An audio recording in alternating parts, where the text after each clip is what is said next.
वलसाड जिले में वलसाड शहर, कश्मीर नगर और बरूदियाबाड़ के निचले इलाकों में मूसलाधार बारिश के कारण औरंगा नदी में बाढ़ आ गई, जबकि भादाखोई, हनुमान भागड़ा, लीलापुर, वेजलपुर, भदेली देशपर्ती और नानकवाड़ा गांव के ग्रामीण इलाके जलमग्न हो गए। राज्य के वन एवं पर्यावरण, जलवायु परिवर्तन, जल संसाधन और जल आपूर्ति और वलसाड जिले के प्रभारी मंत्री श्री मुकेश भाई पटेल ने शहर के बाढ़ प्रभावित इलाकों का क्षेत्रों का दौरा किया, वर्तमान स्थिति की समीक्षा की।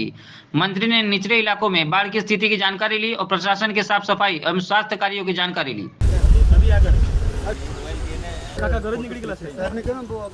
हाँ वो साहब अगाड़ी नहीं जता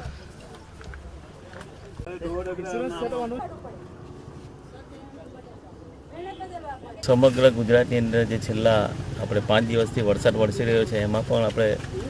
વલસાડ જિલ્લાની અંદર જોઈએ અને ખાસ કરીને આજે અમે જે વિસ્તારની અંદર મુલાકાત આવ્યા છે એ औरंगा નદીની અંદર ધરમપુરને ઉપરથી ખૂબ પાણી આવવાથી જે નજીકના વિસ્તારો છે એમાં ધોવાણ થઈ ગયું છે અને તાત્કાલિક એને કરવા માટે બી અમારા વિભાગને સૂચના આપી છે। સાથે સાથે કાયમના નિકાલ માટે પણ અમે એની યોજના બનાવી છે, એને પણ પુણે ઇન્સ્ટિટ્યૂટમાં IITમાં એને ડિઝાઇન કરવા આપી છે। અમે તાત્કાલિક કરીશું। જે તે પરિવાર હતા એને પરિવારને તાત્કાલિક એ લોકો શિફ્ટિંગ કરી લગભગ 600 જેટલા પરિવારને શિફ્ટિંગ કર્યા હતા અને જે પણ એની ઘર વખતે નુકસાન થયું છે, જે કંઈ તે નુકસાન તમામ નુકસાનો કરશે। ભૂપેન્દ્રભાઈ પટેલ સાહેબના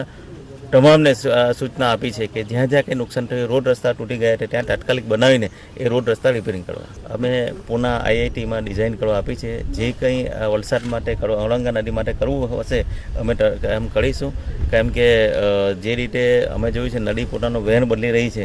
એમ આવનારા દિવસોની અંદર બીજા ઘરોને નુકસાન ના થાય, બીજા ગામોનું નુકસાન એ રીતે અમે આ કામગીરી માટે ડિઝાઇન બતાવીને ટૂંક સમયમાં અમે કામગીરી પર ચાલુ કરીશું।